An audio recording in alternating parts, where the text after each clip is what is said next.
Le sommaire. Élection législative, la clôture du dépôt des listes est prévue à 0h ce lundi. Nous irons à la commission de réception des candidatures. Situation scolaire à Dakar, la reprise n'est pas encore générale malgré la suspension du mot d'ordre de grève du QSEMS. Le collectif des élèves appelle à un boycott des enseignements.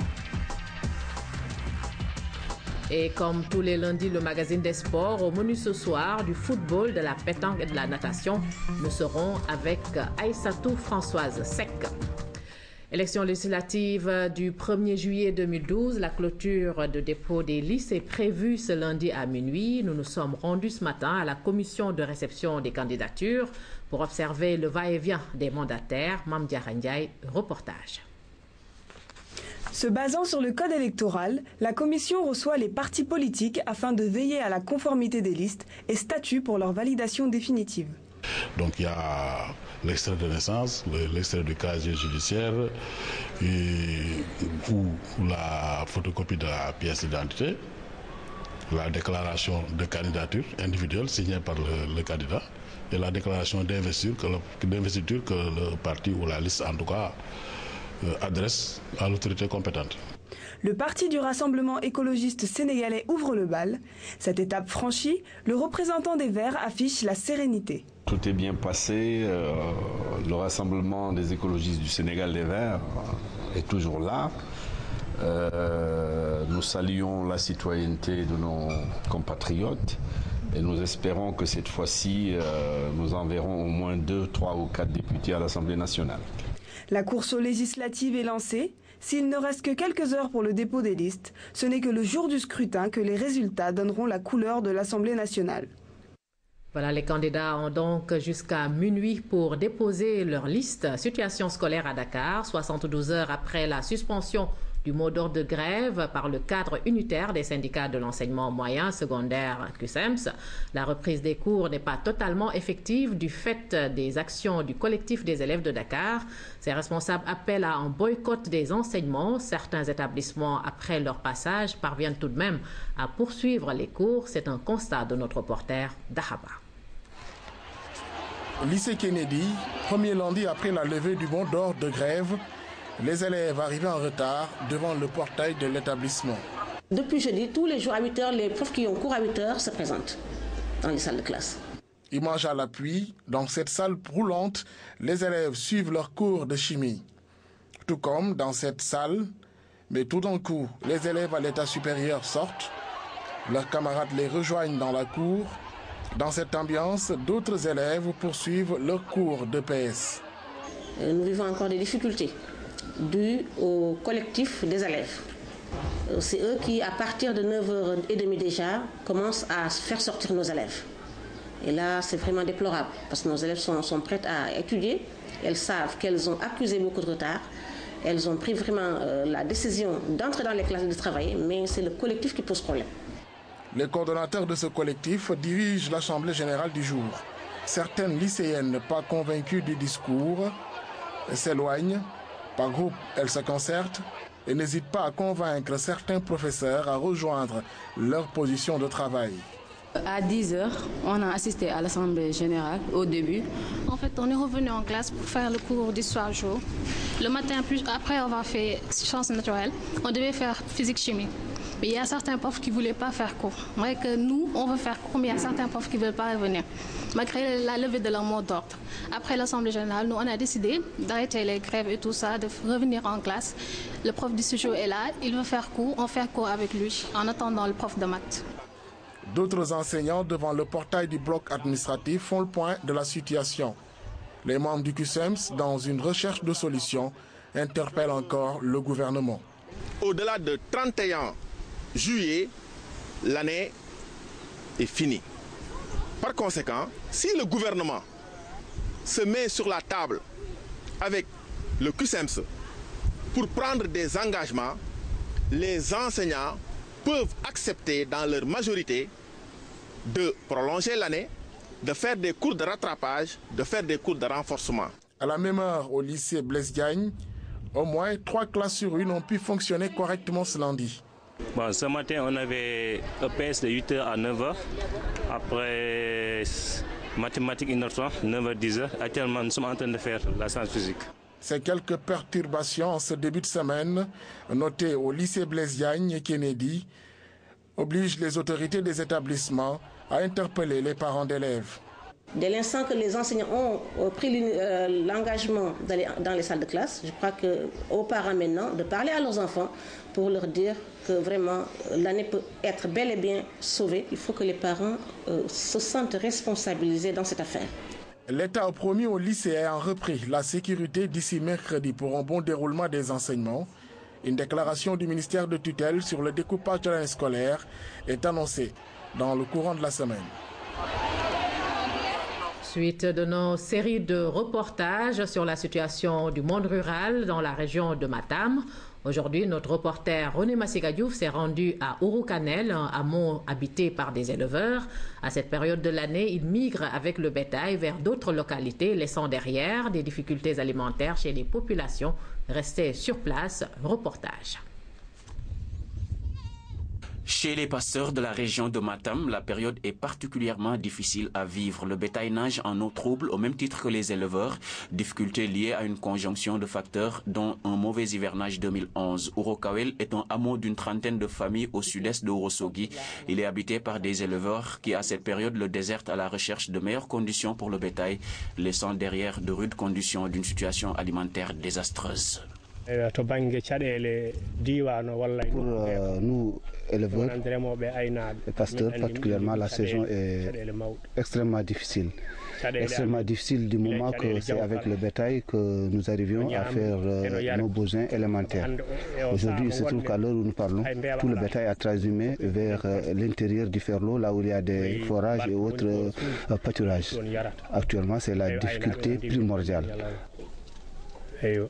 Le hameau ne compte pas d'immigrés parmi ses fils, pouvant aider les populations à surmonter les difficultés. Contrairement à certains villages environnants, leurs seules ressources proviennent du bétail par la vente de lait.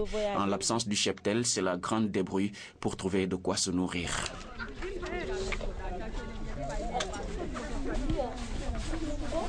Dans cette famille, on bouillit la marmite au prix d'efforts incommensurables.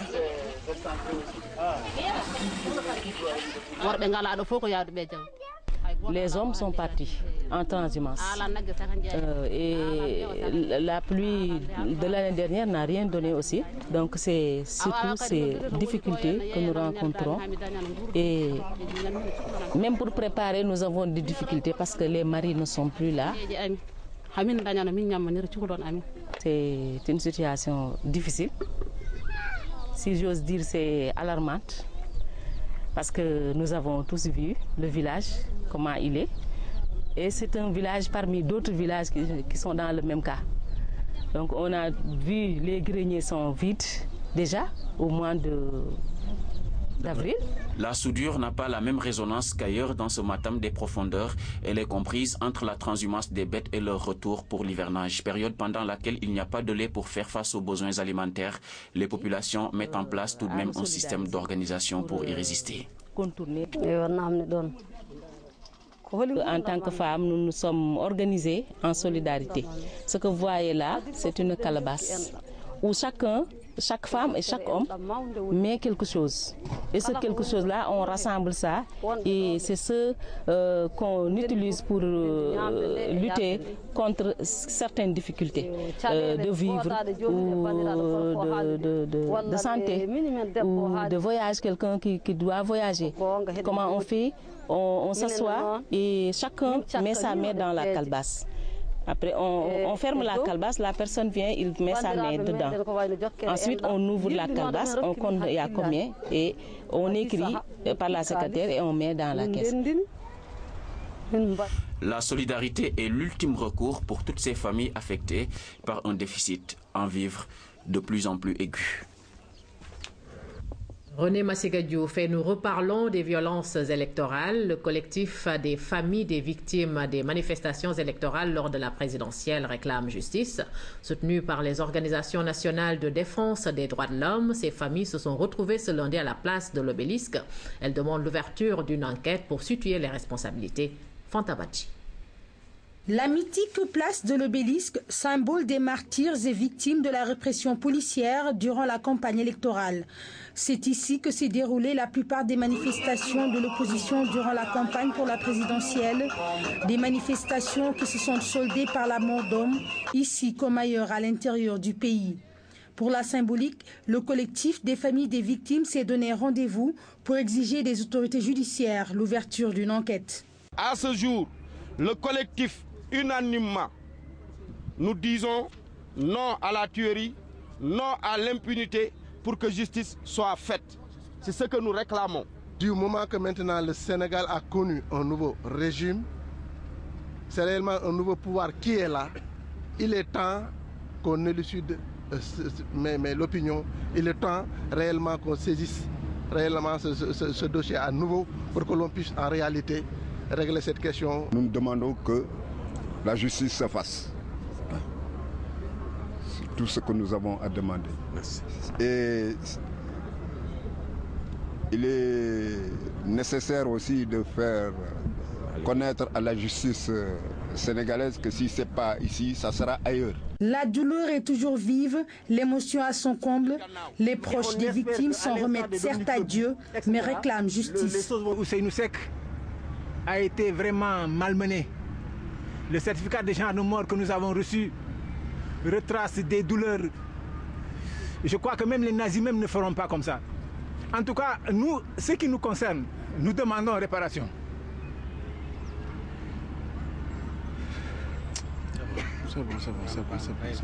Il faudrait que ça cesse. Dans sa quête de justice, le collectif est soutenu par quelques organisations de défense des droits de l'homme et de la société civile.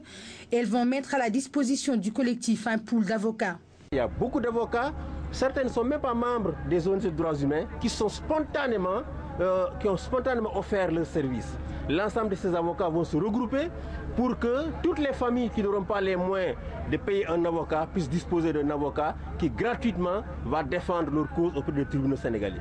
Nous, notre priorité, c'est que justice soit faite devant les tribunaux sénégalais. C'est cela notre priorité. Mais si justice n'est pas faite devant les tribunaux sénégalais, nous allons aider les victimes à porter plainte dans d'autres pays. Au total, 15 personnes ont perdu la vie avant et durant la campagne électorale.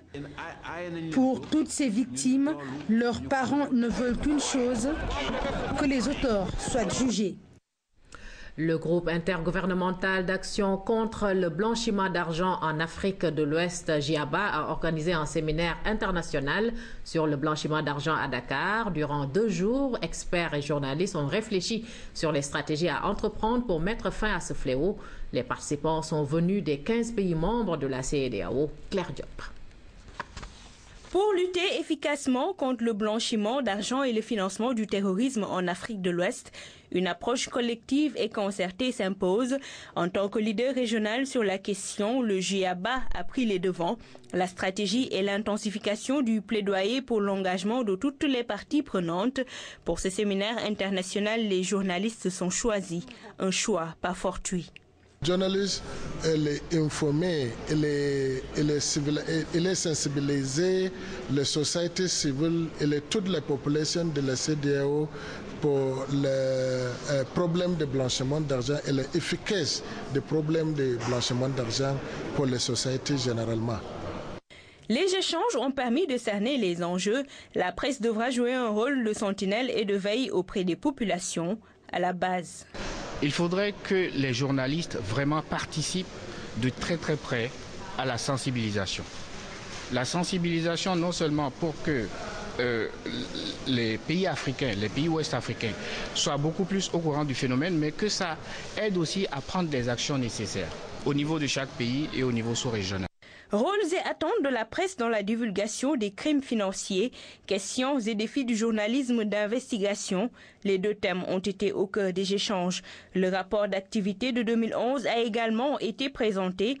Le bilan est jugé satisfaisant.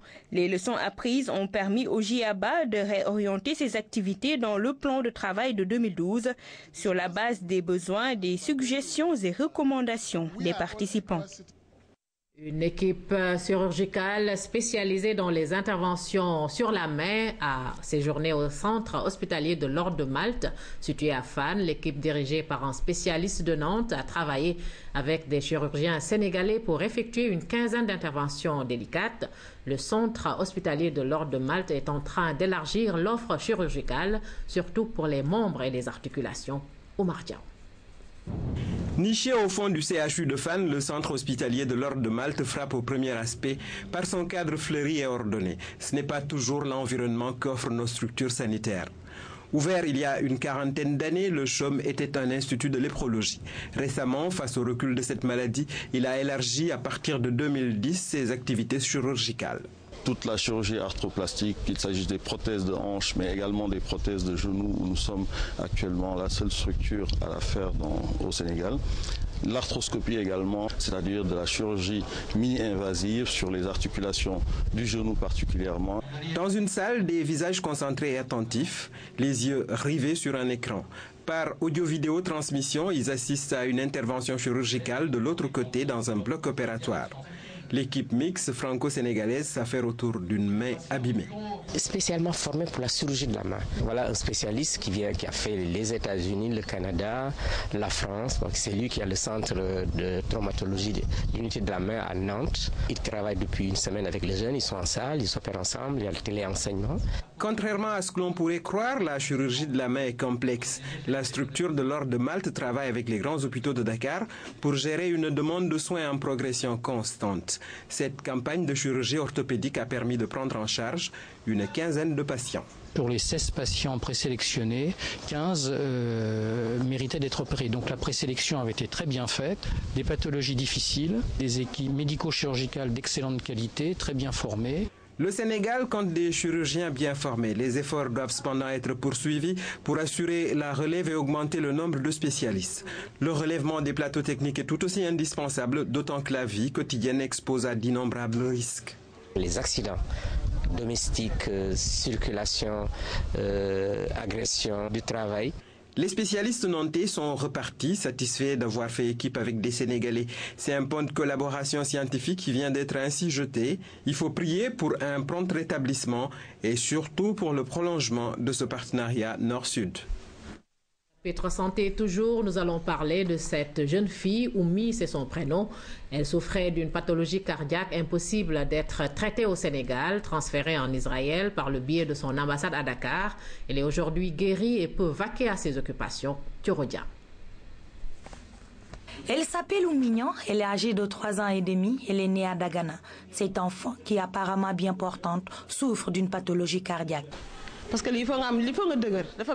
C'est très dur de voir son enfant entouré d'appareils, de la voir souffrir. Il faut être très forte et avoir la foi en Dieu pour pouvoir le supporter. Mais Dieu est grand. Oumignon est une enfant de 3 ans et demi que nous avons eu en hospitalisation dans le service il y a déjà plus de 10 mois pour une pathologie cardiaque avec laquelle elle est née et qui faisait qu'il s'agissait d'une enfant très malade. Il y a 1 mois, jour pour jour, que la petite Oumi avait quitté Dakar pour aller se faire opérer en Israël. Cette noble action avait été initiée par l'ambassadeur d'Israël au Sénégal. Cette initiative, c'est les bourses pour sauver des enfants autour du monde qui ont besoin d'une opération cardiaque. Et ce n'est pas la première fois qu'une enfant sénégalaise est arrivée en Israël pour cette opération. Et je suis très contente que nous avons réussi à envoyer en Israël pour avoir cette opération. L'enfant est un don de Dieu, sa protection une obligation pour tout parent. De retour au Sénégal, avec sa fille dans ses bras guéris, la maman de Oumi est plus que radieuse. En me voyant, tu sais que maintenant je suis en paix et je suis à l'aise. L'Israël m'a transformée, je suis une autre personne. Avant, je n'étais pas comme ça parce que je souffrais. Je pensais beaucoup aux maladies de ma fille. Mais grâce à Dieu et l'aide de l'Israël, ils m'ont transformée. Je suis une autre personne maintenant. Je me sens bien, je suis bien contente. Le destin est parfois fatal, mais il faut toujours se battre pour arriver à ses fins. Que le Tout-Puissant accompagne tous les malades dans leurs actions pour une guérison totale. Longue vie à toi, Oumi. Bonne chance dans la vie. Des jeunes leaders issus des différents partis politiques du Sénégal ont été formés sur les concepts famille, école et milieu professionnel, une initiative de la Fondation Frédéric Ebert en partenariat avec le laboratoire Genre. Durant 2 jours, ils ont échangé sur le thème « Quelle famille et quel citoyen pour le Sénégal de demain ?» Nous restons avec Thurodia. Pour promouvoir le développement au Sénégal, politique, scientifique et littéraire prône une rupture totale. Selon ces intellectuels, il est fondamental de créer un nouveau type de Sénégalais. Cette rupture ne pourra se faire qu'à travers un changement de comportement. La famille sénégalaise, pour ne pas dire même africaine, des années de mon enfance, cette famille n'a plus rien à voir avec la famille d'aujourd'hui. Tant en ce qui concerne l'espace familial, nous connaissions de grandes concessions où les gens couraient à gauche et à droite pour arriver aujourd'hui à quelques mètres carrés d'un appartement. Cette initiative devrait d'abord passer par la famille, ensuite l'école et enfin le milieu professionnel. Nous allons mettre ensemble des générations différentes, comme aujourd'hui, les gens de plus de 70 ans, ceux qui sont autour de la cinquantaine et les jeunes de 30 ans. Pour l'école, nous mettrons plus tard les gens de l'école, les instituteurs, les professeurs, les gens de l'école coranique, de l'école informelle, pour discuter sur la relation entre éducation et instruction. Et nous interrogerons aussi l'espace de travail en mettant d'anciens fonctionnaires et les jeunes générations. Tout cela pour nous dire comment le citoyen sénégalais de demain devra être bâti. Pour relever les défis du changement de comportement, ces jeunes leaders comptent sensibiliser les populations. Ils exhortent aussi les parents et les pédagogues à faire de même par rapport à l'éducation des enfants. L'actualité dans le monde, nous irons au Yémen, au Mexique et en Espagne. Espagne où des milliers de personnes ont manifesté à Madrid contre les nouvelles mesures d'austérité du gouvernement. Mais nous commençons par la Birmanie. L'opposante Aung San Suu Kyi va finalement prêter serment devant le Parlement birman. Elle annonce vouloir respecter la volonté du peuple. Son parti nouvellement élu avait refusé d'assister à la première session, dénonçant un texte trop favorable à la sauvegarde de la Constitution rédigé par la junte au pouvoir. Le secrétaire général de l'ONU, Ban Ki-moon, a quant à lui appelé les pays occidentaux, en particulier les États-Unis, à aller plus loin dans la levée des sanctions contre le régime birman. Al-Qaïda au Yémen a libéré 73 soldats faits prisonniers lors d'une attaque contre une caserne dans le sud du pays. Les soldats ont embarqué à bord de 2 bus dans la province d'Abian aux mains des insurgés islamistes. Ils ont été conduits en sécurité à Aden. L'attaque lancée le 4 mars contre la caserne avait fait 185 morts dans les rangs de l'armée. Al-Qaïda avait profité de l'affaiblissement du pouvoir après la révolte contre l'ex-président Ali Abdallah Saleh. Des dizaines de milliers de personnes ont manifesté à Madrid et dans plusieurs villes d'Espagne contre les nouvelles mesures d'austérité du gouvernement Rajoy. Le gouvernement conservateur espère dégager 10 milliards d'euros d'économies par an dans les secteurs de la santé et de l'éducation. La réforme implique notamment de faire payer les retraités pour leurs médicaments et d'autoriser les régions à faire grimper les frais d'inscription à l'université de 50%. 200 arrestations et plusieurs blessés au Mexique dans la ville de Morelia. Une manifestation étudiante a tourné à l'affrontement avec les forces de l'ordre. Elle réclamait aux autorités locales de maintenir l'accès à des résidences étudiantes. Mais l'opération a vite basculé dans la violence. Des étudiants auraient mis le feu à des matelas pour éviter d'être arrêtés, incendiant tout un bâtiment que la police menaçait d'évacuer. Retour à l'actualité nationale, le centre de calcul de l'université Cheikh Anta Diop de Dakar a abrité la cérémonie de commémoration de la Journée internationale de la fille et d'éthique. En collaboration avec l'AMS Group et les 2 structures ont co-organisé à cette occasion un concours sur les carrières et les nouvelles technologies de l'information et de la communication pour les filles participantes. Des ordinateurs et des bourses d'études ont été remis aux lauréats sous la supervision des femmes leaders d'éthique. C'est un compte-rendu de Ousmane Ba.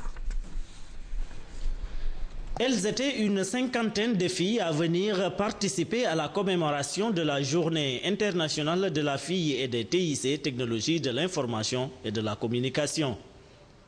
Cette activité tenue à l'université Cheikh Anta Diop de Dakar a été co-organisée par le centre de calcul de l'université et l'AMS Group.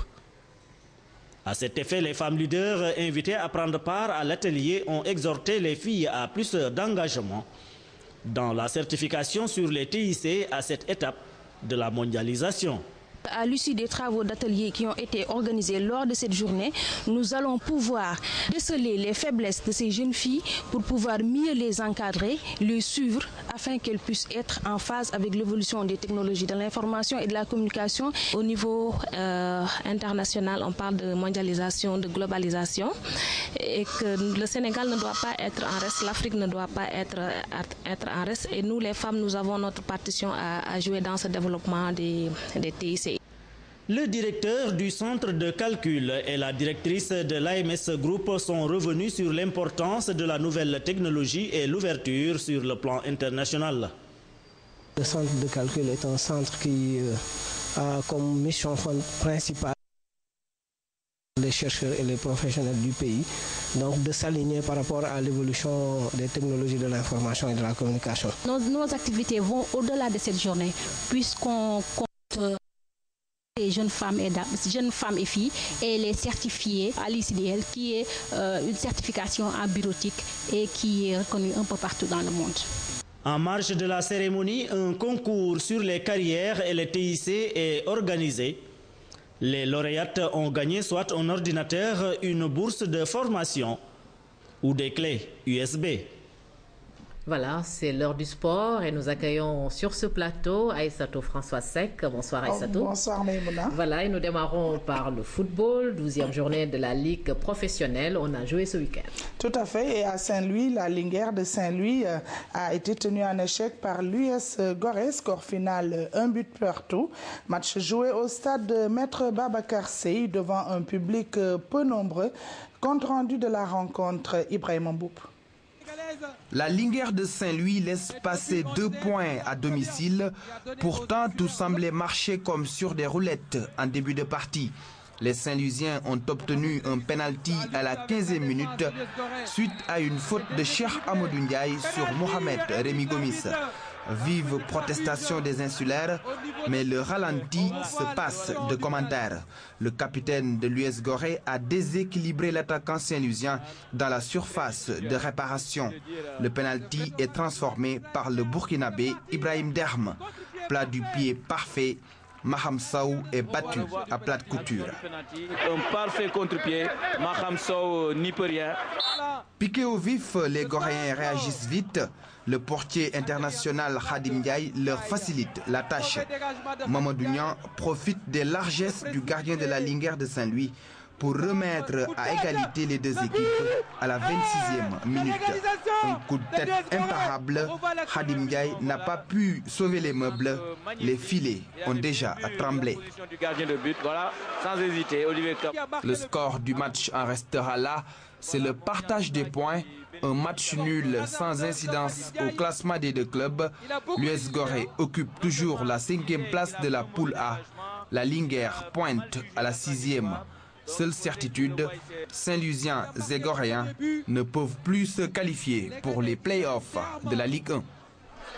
Football toujours, Françoise. Bonne opération de l'Union sportive de Ouakam face à Yakar de Rufisque. Voilà, sévère défaite 3-0 qui enfonce Yakar, lanterne rouge du groupe A, mais fait l'affaire du champion en titre et permet à l'Union sportive de Ouakam de se positionner pour les play-offs.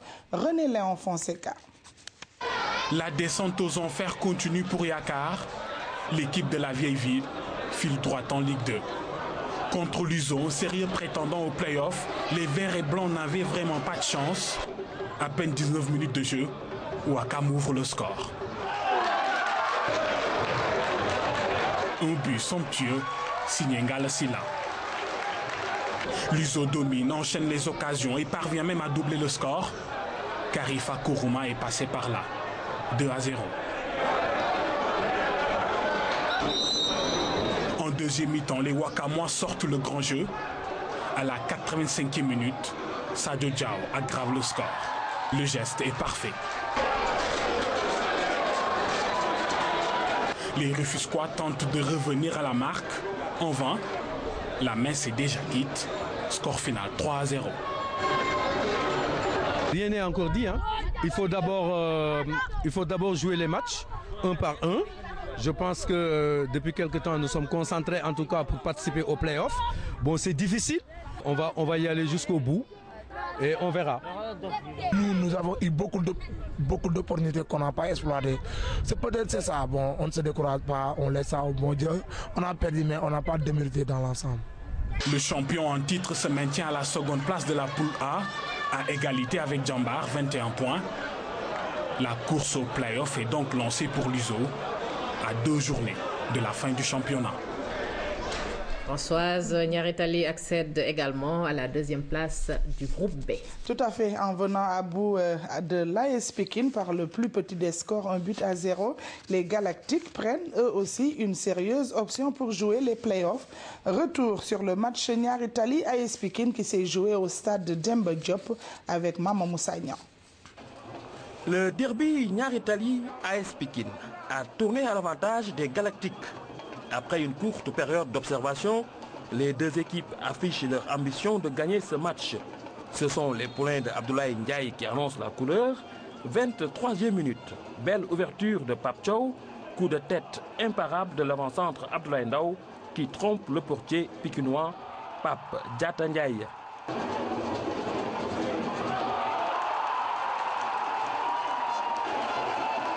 Les Pikinois tentent de remettre les pendules à l'heure. En vain, les 22 acteurs ne se font pas de cadeaux et l'arbitre ne se gêne pas pour sanctionner. À la 42e minute, faute de Aliou Cissé sur Chersi, cumul de cartons, Aliou Cissé voit rouge.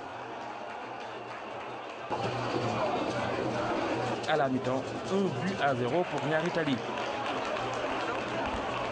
En deuxième période, le rythme s'intensifie. En supériorité numérique, les points de Moustapha Seck multiplient les assauts, mais se heurtent au mur défensif de Niaritali. Au finish, les Galactiques remportent le match retour 1-0. Une victoire qui propulse Niaritali à la 2e place de la poule B, derrière les Girafes, désormais leaders. Niaritali a mérité sa victoire, ils ont gagné. Nous avons cherché à gagner ce match parce que c'était un tournoi dans le championnat. Nous avons perdu. Ce n'est pas la fin du championnat. Nous avons démarré le championnat avec un match nul contre le Casa Sport. Il y a eu des matchs que nous avons gagnés. Nous avons aussi eu à perdre des matchs qu'on n'aurait pas dû perdre. Jusqu'à la fin du championnat, il n'y a pas encore 2 équipes désignées pour jouer les playoffs. Il nous reste encore 6 points à prendre. Nous allons les jouer à fond.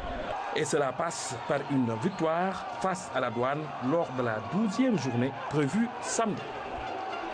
Lors de la 13e journée plus tôt, autre résultat de la 12e journée, Dara bat Douane 2-1, Jaraf bat Tourekunda 1-0, et puis le Casa Sport tenu en échec par Yego 1-0, CSS GFC 1 but partout, match nul, et puis Duc bat Djambar 1-0.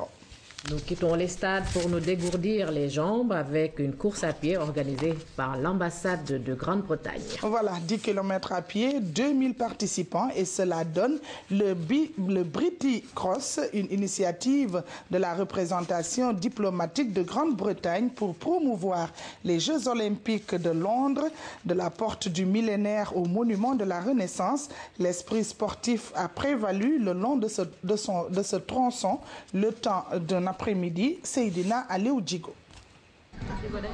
Pas de répit même quand on franchit la ligne d'arrivée du Briti Cross. Pour ces jeunes, la fierté était la mesure de la distance parcourue. C'était 10 km. Mais quand même, ça s'est bien passé.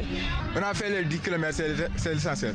Faire les 10 km, c'est l'essentiel. D'autres ont par contre visé plus haut. Pour les coureurs professionnels, l'essentiel était de gagner. Chez les hommes, le vainqueur s'appelle Ibrahim Ning. Isabelle Terron remporte la course chez les dames. Autre catégorie, les étudiants dont les meilleurs ont eu des cadeaux à faire perdre la mémoire. Bon, on m'a donné un sac à pierre plein d'autres lots, mais je ne sais pas exactement.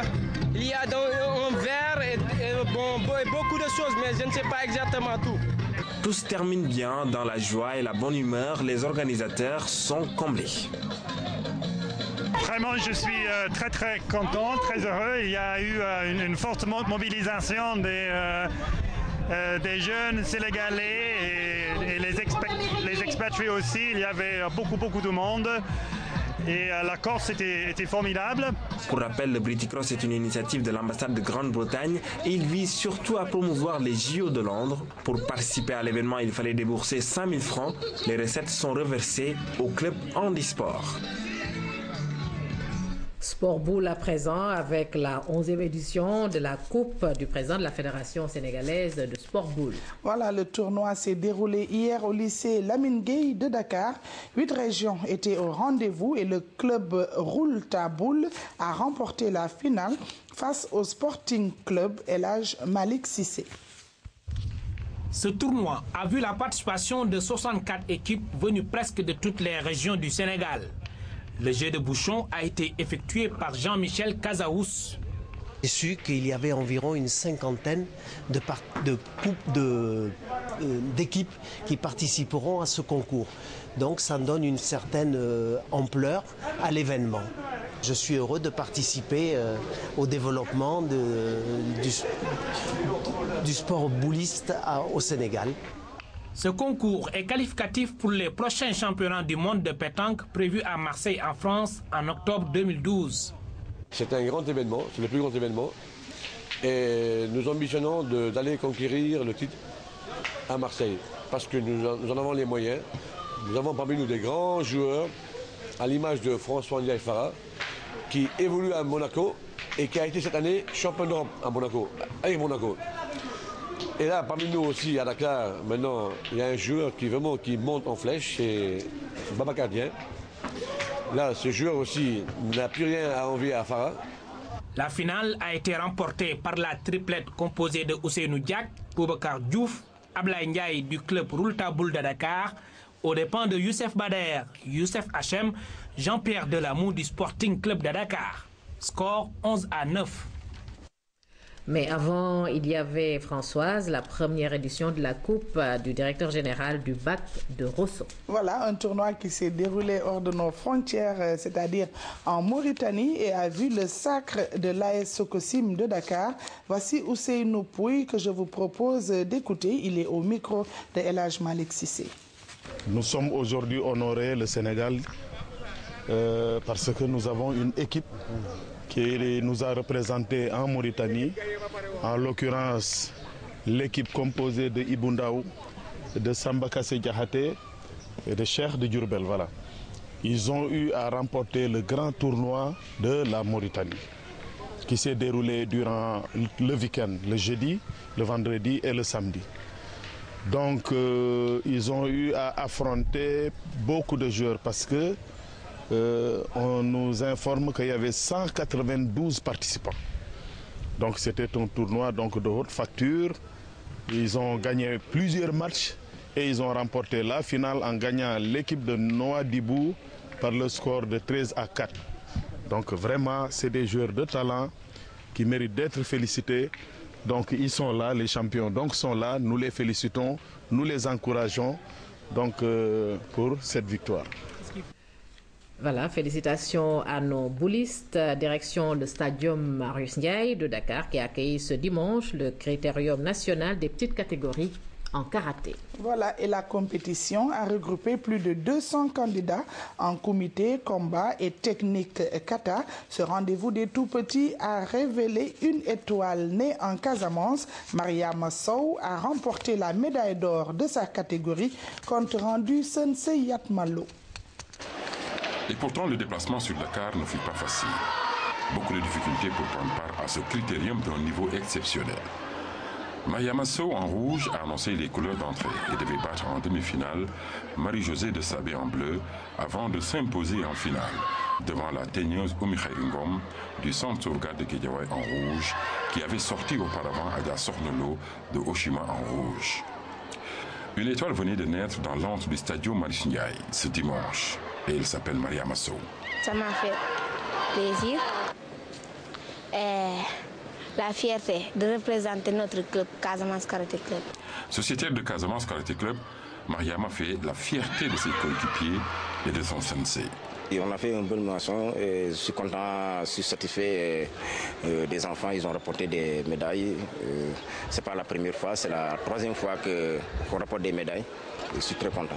Le critérium qui s'est tenu dans le temps a fait beaucoup de révélations dans les différents tableaux. Les tout-petits étaient à l'honneur et s'y sont donnés à cœur joie. Surtout du côté de Nyaritali, qui a encore raflé la mise avec 15 médailles, dont 6 en or, tant en kata qu'en kumité. Il y a eu des déceptions, c'est vrai, mais aussi des joies. En pupille, filles, 8 et 9 ans, Nyaritali a tout gagné et en or, Adjibinte Gueye. En finale, j'ai fait Ayan Yodan. Ayan Yodan? Oui. Est-ce que ta maman peut faire Ayan Yodan? Non. Ainsi, Nyaritali a confirmé durant cette compétition nationale l'excellent travail des années passées. Avec les gosses, vraiment, ça m'a fait plaisir, quoi. En présence du président de la fédération et de ses invités, le critérium s'est déroulé dans les règles de l'art et les enfants ont assuré. Ils constituent l'espoir de demain et très tôt nous les prenons en charge pour essayer d'en faire de futurs champions mais aussi de futurs citoyens responsables et capables de participer au développement de la nation sénégalaise. Le week-end prochain, les cadets et juniors seront au programme dans un championnat national prévu dans la région de Thiès. Une affaire à suivre. Natation pour terminer. La fédération a honoré ses meilleurs nageurs hier à l'occasion de la cérémonie du Nat d'Or 2012. Voilà, c'est la 4e du genre. Cette année, la cérémonie du Nat d'Or a eu pour parrain M. Sidat Niane, ancien président de la Fédération sénégalaise de natation. Cérémonie riche en émotions, nous dit Koumba Diakhatemar. Diplômes, trophées et écharpes à ceux qui ont marqué la saison 2011. Décoration d'abord aux meilleurs nageurs de l'année, Malik Fall Binta Zahra Diop, du côté des résidents Abdul Khadr Mbaye Niane et Mariem Faye. C'est une motivation de plus dans ma carrière, vu qu'en ce moment, on a de grandes compétitions à venir. C'est un plus pour moi. Le Nat d'Or honore aussi les acteurs d'hier, dont le parrain, Sidat Niane, un homme qui a beaucoup contribué au développement de la natation. Quand je vois des gens que j'ai formés, que j'ai pris jeune à 6 ans, Mohamed Diop, je l'ai pris à 6 ans. C'est par hasard que j'ai connu son père, qui me l'a donné, qu'il est parvenu à être à ce niveau-là, non seulement sur le plan sportif, où il a quand même un record, je l'ai fait un record qu'il a battu, qui a tenu pendant 24 ans, et ensuite sur le plan professionnel. Cette 4e édition a été quand même encore empreinte de plus d'émotions. D'abord par la dimension du parrain, cher Sidat Niane.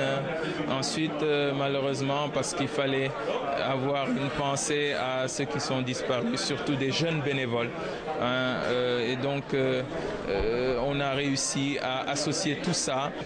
La Fédération sénégalaise de natation n'a voulu oublier aucun acteur, les disparus à titre posthume, les anciens nageurs et encadreurs, mais aussi les partenaires, dont votre fidèle serviteur. Voilà quelques informations pour boucler. Voilà, nous allons parler de volleyball dans les armées avec le trophée du SEMGA édition 2012. L'école militaire de santé, sacrée championne inter-école militaire de volleyball. Elle est venue à bout de l'école de gendarmerie 3-7A2. Tanda Ndiaye promet d'y revenir dans nos prochaines éditions. Et puis, les boulistes se retrouvent demain, Maïmouna, au boulodrome Saldia pour une journée nationale de doublette choisie organisée par la Fédération sénégalaise des sports travaillistes. Jet du bouchon sera effectué par notre ami le président Tony Ndoye et ce sera à 10h. C'est tout, Maïmouna. Voilà, merci à toi et Sato François Sec. Avant de nous quitter, cette information, cérémonie de remise de clés de véhicules à des agents de la radio-télévision sénégalaise. C'était cet après-midi dans les jardins de la radio-télévision sénégalaise, donc la RTS, des véhicules personnels obtenus grâce à une convention signée entre les cadres de la RTS, EMG et la CBAO. La cérémonie était présidée par le directeur général Babacar Diagne, Maman Moussagna. Pour un cadeau de fête de 1er mai, les agents de la RTS ne pouvaient avoir mieux.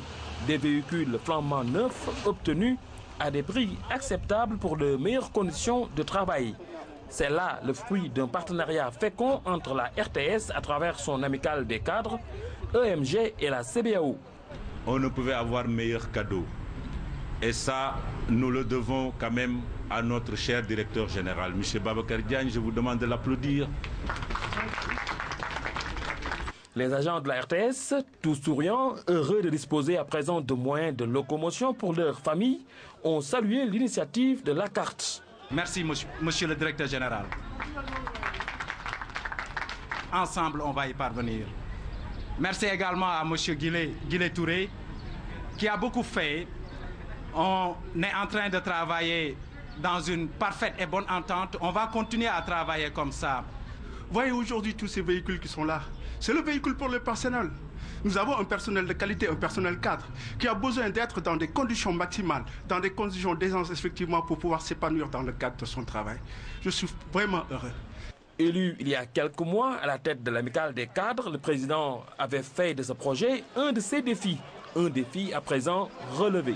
Le premier, en tout cas, contrat qui a été signé a été fait avec EMG. Et je tiens à remercier M. Mbaye Gueye, le PDG de EMG, et tout son staff qui n'ont ménagé aucun effort, qui nous ont beaucoup facilité les choses pour qu'on soit intégré dans des conditions vraiment très souples.